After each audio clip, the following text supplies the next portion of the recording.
Les excuses. Faut-il faire des excuses? Donc Emmanuel Macron a dit non, pas d'excuses. Il l'a dit dès que Benjamin Stora a rendu le rapport. Mais examinons quand même la question des excuses. La colonisation algérienne ne ressemble à aucune autre colonisation. Les liens entre la France et l'Algérie c'était des départements français, font que cette histoire est très singulière et il faut la regarder sous 3 angles. La conquête, l'exploitation, puis la guerre. La guerre, on en parle beaucoup, les 2 autres un petit peu moins. La conquête. 5 juillet 1830, les troupes françaises entrent à Alger. Pourquoi? Personne ne sait.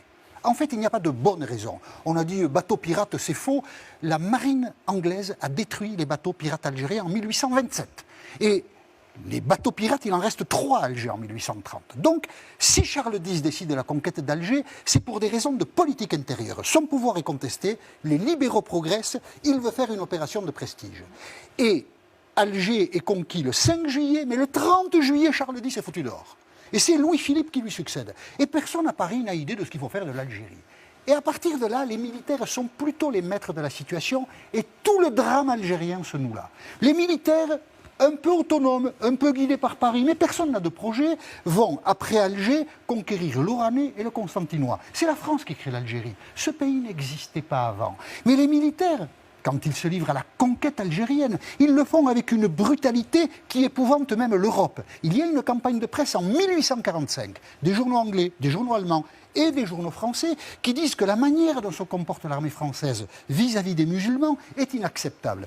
La figure de cette barbarie, parce qu'il faut l'appeler comme ça, c'est le maréchal Thomas Bugeaud, qu'on voit là, ici, qui est honoré encore à Paris aujourd'hui. En 1860, Napoléon III a baptisé une avenue Bugeaud. Pourquoi? Parce qu'en 1848, lors de l'élection présidentielle, Bugeaud a soutenu Napoléon III. C'est juste pour ça. Eh bien, encore aujourd'hui, il y a une plaque avenue Bugeaud, et je ne comprends pas que la municipalité parisienne, qui se dit humaniste et tout ce qu'on veut, ne supprime pas cette place Bugeaud, parce que Bugeaud, c'est un assassin.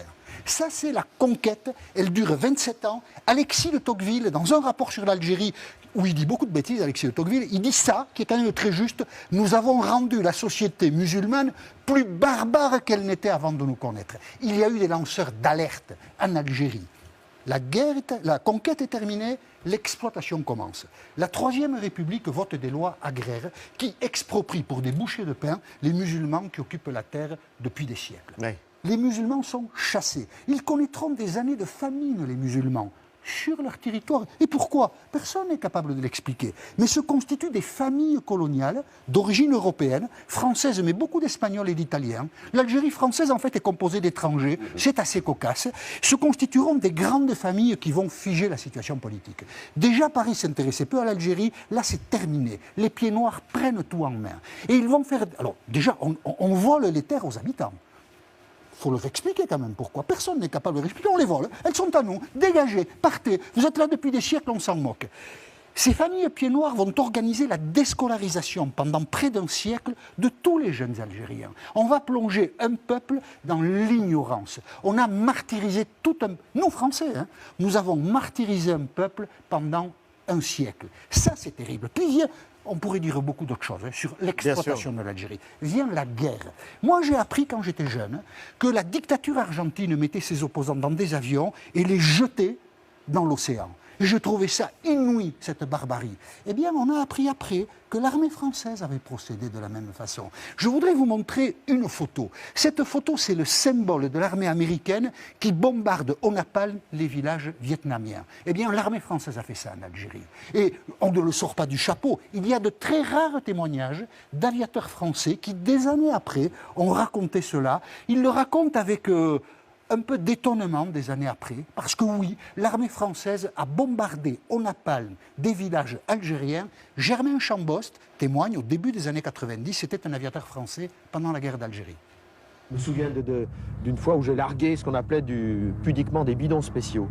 Il était interdit de prononcer à la radio en vol le mot de napalm. Le napalm était interdit. Alors on appelait ça pudiquement des bidons spéciaux. J'ai largué des bidons spéciaux et après avoir largué le bidon dans la vallée qu'on m'avait demandé de bombarder, un avion marqueur avait lancé un fumigène et on m'a dit tu largues tes bidons sur le fumigène. J'ai largué mes bidons sur le fumigène. C'était ça la guerre, pour nous aviateurs.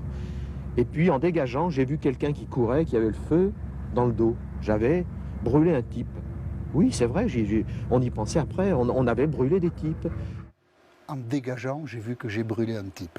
La conquête, L'exploitation, la guerre, ce sont 3 bonnes raisons pour présenter des excuses aux Algériens aujourd'hui. Parce que ce qu'a fait la France en Algérie pendant 130 ans est franchement scandaleux.